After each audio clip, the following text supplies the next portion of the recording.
Hari ini saya akan mengajak Anda untuk belajar tentang kehidupan. Saya yakin setelah menonton acara ini, Anda akan semakin mensyukuri dan bersemangat menjalani kehidupan Anda. Salah satu narasumber yang akan tampil kali ini datang dari Wonosobo. Siapa dia? Kita sambut Aceng.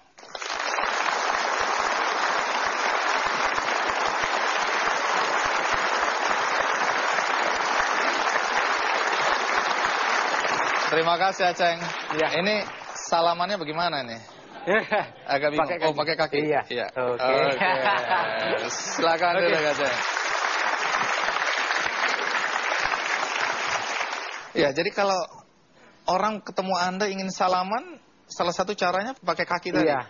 Jadi tadi udah benar itu ya? Iya, betul. Sebab banyak orang kan berhadapan dengan orang yang nggak punya tangan, bingung ini bagaimana nih mau salaman. Salah karena nggak ada yang mau dipegang. Iya. Tapi kalau nggak salaman nanti dikira sombong. Iya. Makanya nih waktu kemarin hari Lebaran saya nggak keluar rumah, Pak. Iya.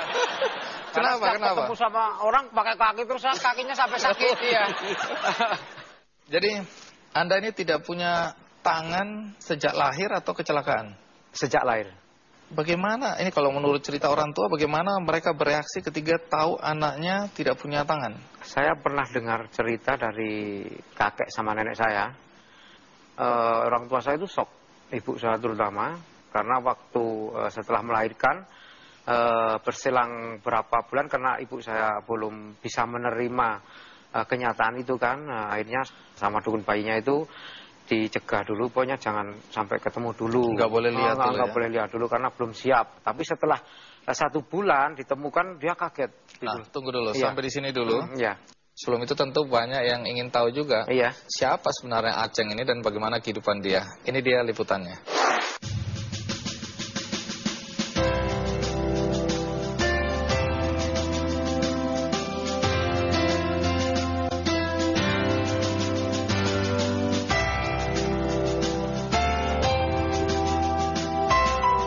Adalah harapan semua orang untuk dilahirkan secara normal. Namun, harapan itu tidak berlaku untuk seorang pria tunadaksa asal Wonosobo ini.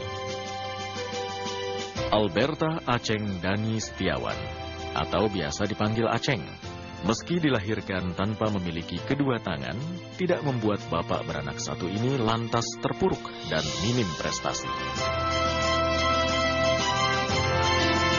Pandangan remeh akan kemampuan dirinya ditepisnya dengan membuat banyak prestasi mencengangkan. Simak saja aksinya. Sejak ia duduk di sekolah menengah atas, ia mahir memainkan senar gitar melalui jari-jari kakinya. Bahkan, ia mampu memainkan banyak lagu dengan meyakinkan.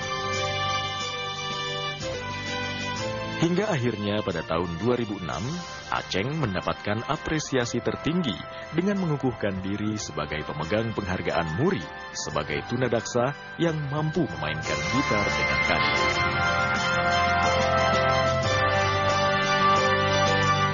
Meski sebutannya mantan preman, Aceng tak puas dengan hanya bisa memainkan gitar. Ia juga melakukan pembuktian lainnya, yaitu mampu menghidupkan mesin mobil dan mengendarainya bak manusia normal lainnya.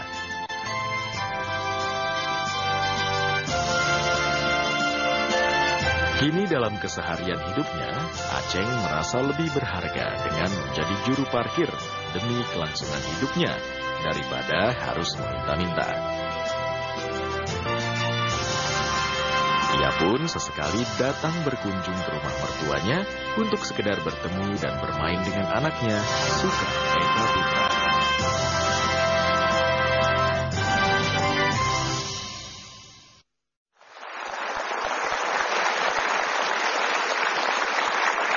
Banyak cerita yang bisa kita kembangkan dari video tadi, tapi saya ingin melanjutkan cerita tentang bagaimana reaksi ibu Anda ketika akhirnya dukun bayi memperlihatkan bayi yang baru lahir yang ternyata tidak punya tangan sama sekali. Itu dikasihkan sama dukun bayi itu. Walaupun kaget tetap dikasih. Tapi ibu saya itu katanya malingkan gitu. Jadi nggak mau. Nggak mau dia. Nggak mau lihat. Nggak mau lihat. Dia bukan anak saya, dia bilang gitu. Oh, jadi sempat ada penyangkalan. Ya? Nah, terus setelah itu bapak saya sambil deketin, sambil ya istilahnya menerangkan gitu. Ya mau gimana pun juga ini adalah sudah takdirnya katanya seperti itu. Ini saya tidak mau tanyakan tapi perlu konfirmasi. Apa betul akhirnya ada saat di mana ayah dan ibu Anda bahkan berniat membunuh Anda? Iya betul. Pertama kali itu adalah ibu saya. Bapak saya itu lagi kerja di luar, ibu saya di rumah. Pintunya sama jendela itu sudah ditutup semua. Dia mau membunuh saya. Tetapi karena ya memang sampai sekarang itu saya memang masih mencari ada 6 orang. 6 orang itu kata orang tua saya, karena saya pernah menanyakan kepada ibu saya, entah bagaimana ada 6 orang itu ada di dalam. Terus 6 orang itu ngapain? Iya, dia bilang katanya pokoknya dibesarkan aja. Nah itu dia tidak akan merepotkan katanya seperti itu. Jangan dibunuh. Iya, seperti itu. Oh, dari situ ibu Anda membatalkan rencana untuk membunuh. Setelah membatalkan, ibu saya terus pada suatu saat lagi bapak saya berniat membunuh saya juga. Terus kenapa nggak Iya, jadi? ada 6 orang itu lagi gitu loh. Tapi 6 orang itu siapa sampai sekarang? Sampai sekarang saya belum pernah ketemu. Berikutnya saya nggak bisa membayangkan bagaimana masa-masa kecil Anda tanpa tangan. Iya. Itu dulu apa? Ini kan anak-anak main bola, main sepeda, main gundu atau kelereng itu, main layangan. Anda bagaimana? Ya bisa. Bisa apa? Ya bisa main kelereng, terus main layang-layang. Yang benar. Iya, betul. Iya. Naik sepeda bisa? Bisa naik sepeda. Juara 1 dulu. Wow. Iya, juara 1.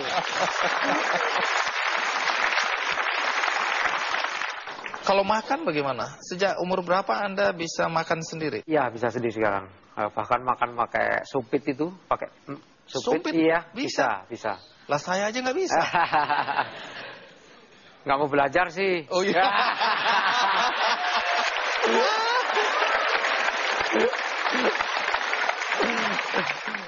Waktu dulu saya setiap mau makan, mau minum itu nggak boleh sendiri sama ibu saya terutama. Jadi setiap pulang sekolah, saya mau makan itu harus nunggu ibu pulang dari pasar. Padahal ibu saya setiap pulang dari pasar itu nggak tentu jam berapa. Suatu saat saya pernah biasanya kan pulang sekolah jam 12. Jam 10 itu udah pulang karena ada guru rapat. Nah, saya pulang mau makan nunggu sampai jam berapa ini kan saya bingung. Akhirnya saya ambil sendiri. Pakai kaki? Pakai kaki. Bisa? Bisa. Berantakan pasti ya? Iya. Iya. Setelah saya makan, ibu saya pulang itu sekitar jam 2:30 sore. Dia kaget. Udah makan, Ceng? Udah. Yang ngambilin siapa? Saya sendiri. Kalau nunggu ibu pulang, saya sampai kelaparan dong, sampai sakit saya. Tapi setelah lama-lama ibu saya itu menyadari. Oh mungkin ini anak ini ingin belajar mandiri mungkin seperti itu. Nah, terus akhirnya dia tahu gitu loh. Coba kita lihat ya. Ini saya juga nggak percaya sih. Coba. Ya, lihat gini bisa. Terus? Ya. Ini.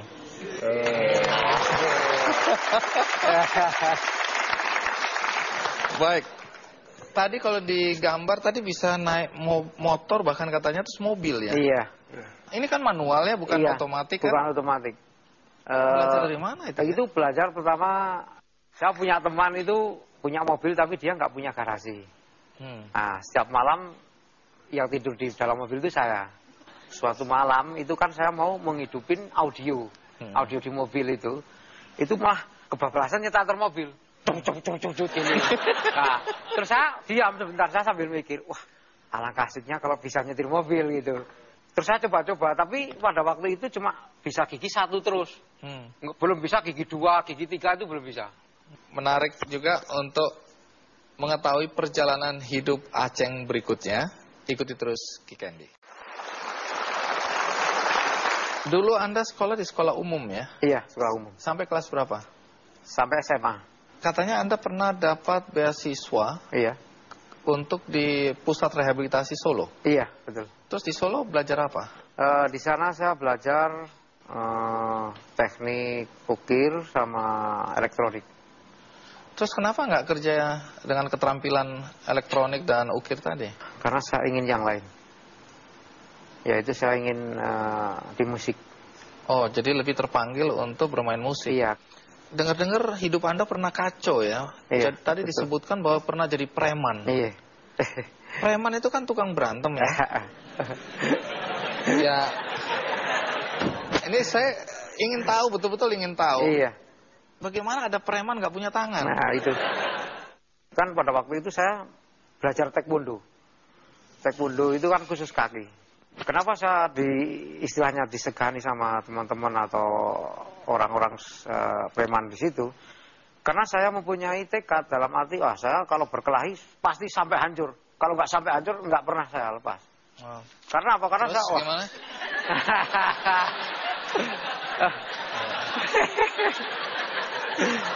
Karena apa? Karena saya punya nekat. Istilahnya nekatnya gini, saya hidup saya udah seperti ini ya, palang tanggung. Istilahnya saya mempunyai kenekatan di atas teman-teman saya gitu. Terus bagaimana Anda bisa bangkit kembali? Setelah saya bangkit lagi, setelah ada seorang yang istilahnya memberikan saya semangat, yaitu saya melihat seseorang, dia itu tidak punya tangan, tidak punya kaki juga, istrinya cantik, anaknya itu 4 orang, nggak ada yang kekurangan, semuanya normal. Oh, itu yang memberikan semangat iya, buat Anda. Itu terus, istilahnya saya mempunyai pikiran, saya masih punya kaki, saya masih bisa berjalan. Lebih baik dari dia. Lebih baik daripada dia. Terus saya punya pikiran, saya ingin bisa bermain gitar. Setelah itu saya bilang sama teman, tolong dong saya ajarin main gitar, saya bilang gitu. Nggak bisa Ceng, kamu main gitar. Karena saya mau ngajarin kamu aja saya bingung. Dia bilang gitu. Tapi saya dalam hati saya itu punya keyakinan, saya itu mampu, saya itu bisa. Berapa lama belajar gitarnya? Saya belajar main gitar kurang lebih 6 tahun. 1 grip itu saya sampai 3 bulan. Saya harus sempurna. Tapi Anda nggak nyerah ya? Nggak menyerah. Baik. Tapi dengar-dengar Anda pernah berniat bunuh diri. Kok bisa? Iya. Itu ceritanya begini. Saya punya teman cewek pada waktu itu.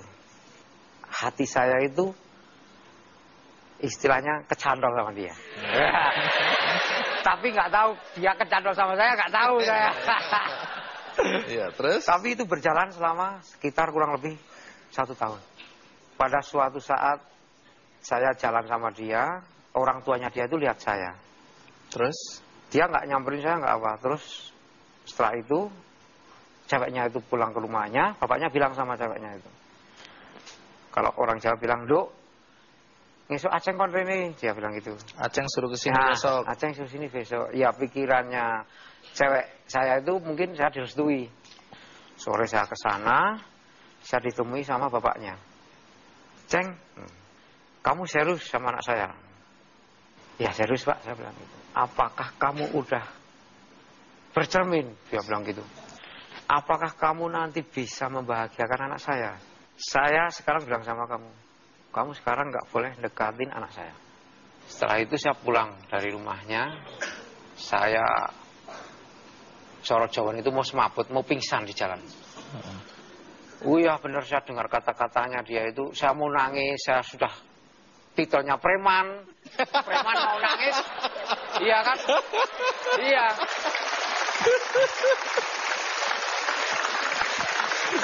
Tapi preman kan manusia juga. Iya manusia, tapi kalau nangis di jalan ya. Masa ditanya dari mana Ceng? Kok di situ? Iya kan, lucu kan ya. Waduh. Ya benar-benar, Iya. preman nggak boleh nangis Iya, di depan nggak boleh umum. nangis. Iya, iya. Mau di rumah kalau mau nangis, terserah di rumah mau nangis mau apa-apa terserah. Tapi kan Iya, di iya, jalan lupa. itu waktu pulang. Iya, harus di rumahnya. dijaga kepremanan itu. Iya. Ya. Iya. Akhirnya saya tidak menemui dia selama beberapa bulan dan saya dengar-dengar dia mau kawin seperti itu. Terus mau bunuh dirinya kapan? Berapa lama itu? Ya itu, gini, setelah itu dia nikah saya punya cewek lagi. Kita tunggu-tunggu kapan bunuh dirinya ini. Saya punya cewek lagi masalahnya. Saya punya cewek lagi, gagal lagi gitu loh. Saya sudah punya pikiran, saya nggak mungkin nanti punya istri ataupun punya keluarga. Udah, saya mau bunuh diri aja. Saya punya cara dua, bunuh dirinya gimana? Makanya saya punya 2 cara bunuh diri. Minum racun sama mau gantung diri. Terus? Saya mau minum racun, tapi takutnya saya nggak sampai mati. Karena tetangga saya minum racun nggak mati. Iya, saya takut.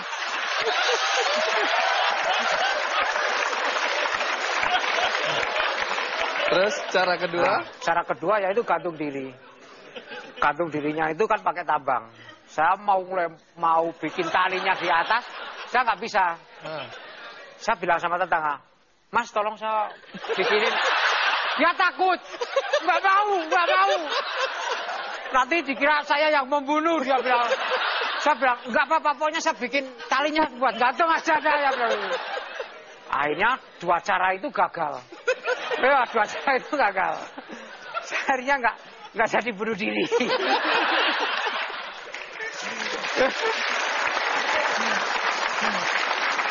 Itu nyaris bunuh diri karena patah hati. Tapi sekarang kan kalau dilihat Anda kan punya anak.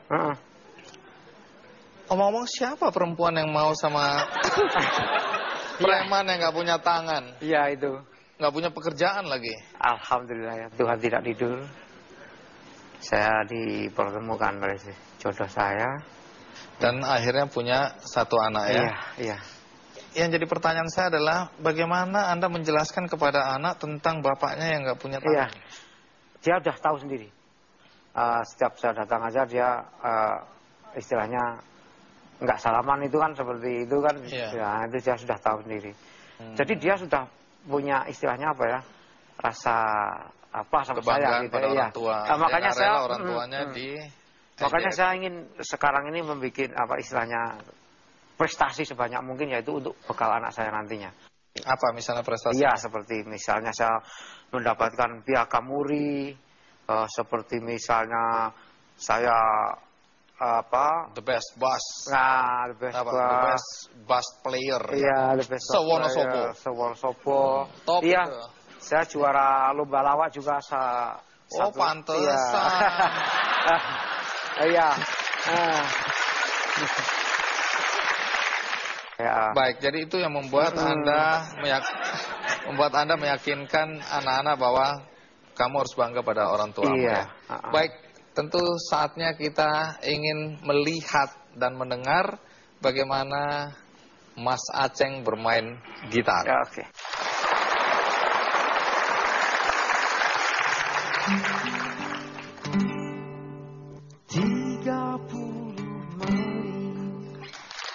Kita di sini tanpa suara, dan aku harus mengulang kata darimu. Mungkin butuh merangkai kata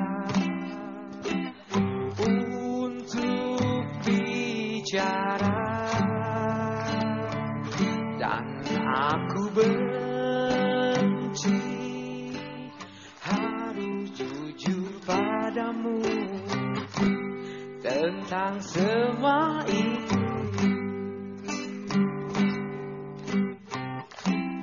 Jam pun tertawa karena ku hanya diam dan membisu. Ingin ku cari diriku sendiri yang tak berkutik di depanmu. Ada yang lain di senyummu yang bisa membuatku tak bergerak. Ada